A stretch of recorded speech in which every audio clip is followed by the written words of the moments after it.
சில கட்சிகளை பார்க்கிறோம், தொடங்கிய உடனே ஆட்சிக்கு வருவோம் என்று சொல்லக்கூடிய நிலை இன்றைக்கு நாட்டில் இருந்து கொண்டிருக்கிறது. நாங்கள் தான் அடுத்த ஆட்சி, நாங்கள் தான் அடுத்த முதல்வர் என்று அநாத நிலையை சுற்றி கொண்டிருக்கிறவர்களெல்லாம் இன்றைக்கு அதை பிதற்றிக் கொண்டிருக்கிறார்கள்.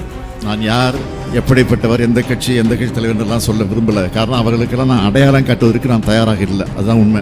அவர்கள் பெயரை சொல்லி இந்த மேடைக்கு உரிய அங்கீகாரத்தை, இந்த மேடைக்குரிய கௌரவத்தை நான் குறைத்துக் கொள்ள விரும்பல. அதான் உண்மை. அதை நீங்கள் புரிஞ்சுக்கணும். நானாக இருந்தாலும் சரி, தம்பி உதயநிதியாக இருந்தாலும் சரி, அண்ணன் துரைமுருகனாக இருந்தாலும் சரி, என்ன சொன்னோம்? மாற்று கட்சி தான் சொன்னோம். அந்த கட்சியுடைய பேரை கூட சொல்ல எங்கள் வாய் வரல. எத்தனையோ கட்சி இருக்கு, எத்தனையோ கட்சி பேரை சொல்றோம். ஆனால் இந்த கட்சியின் பேரை சொல்ல நாங்கள் மறுப்பதற்கு என்ன காரணம்? உண்மையிலே ஒரு அரசியல் கட்சியாக இருந்து, மக்களுக்காக பாடுபட கட்சியாக இருந்து, மக்களுக்காக உழைக்கக்கூடிய கட்சியாக இருந்து, உண்மையிலே தமிழனுக்காக பாடுபட கட்சியாக இருந்தால் நான் சொல்லலாம். வேஷம் விட்டு கொண்டிருக்கக்கூடிய ஒரு நாடகத்தை நடத்தி கொண்டிருக்கக்கூடியவர்களுக்கு எல்லாம் நான் அடையாளம் காட்ட விரும்புகிறதான் உண்மை. திராவிட மாடல் சொன்னாவே சிலருக்கு ஒரே கோபம் பொத்துக்கிட்டு வருது, வீர ஆவேசம் வருது. ஆவேசம் வரட்டும், கோபம் வரட்டும். சொல்ல தான் திராவிட மாடல் நாங்கள் தொடர்ந்து சொல்லிக்கிட்டே இருப்போம். அதுக்காக நாங்கள் பயந்துட்டு போய் மூலையில் ஒடுங்கிட மாட்டோம். நீங்கள் சொல்லத்தான் கழகம் மேலும் வளர்ந்து கொண்டு இருக்கு. நீங்கள் இப்படி தலைக்குறைவாக பேசத்தான் இன்றைக்கு உங்கள் இடத்துலேருந்து எல்லாரையும் வந்துக்கிட்டு இருக்காங்க. பாருங்கள், இந்த கூட்டத்தை பார்த்தாலும் தெரியும்.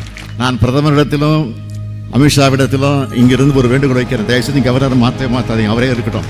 அதே மாதிரி தான் நீங்கள் யாரை நம்பி போனீங்களோ அது வீணாக போச்சு அப்படின்னு வருத்தத்தோடு வந்திருக்கீங்களோ அவங்க இன்னும் பேசிக்கிட்டே இருக்கணும். அதே மாதிரி பேசிக்கிட்டே இருந்தால் தான் மக்கள் தெளிவாக புரிஞ்சுக்குவாங்க. மக்கள் எல்லாம் ஆதரவு கொடுக்க மாட்டாங்க. ஒரு பழமொழி சொல்லுவாங்க, சூரியனை பார்த்து என்னன்னு உங்களுக்கு தெரியும். அதை பற்றி கவலைப்பட வேண்டிய அவசியமே இல்லை நமக்கு. நாம் நம்ம வேலையை பார்ப்போம்.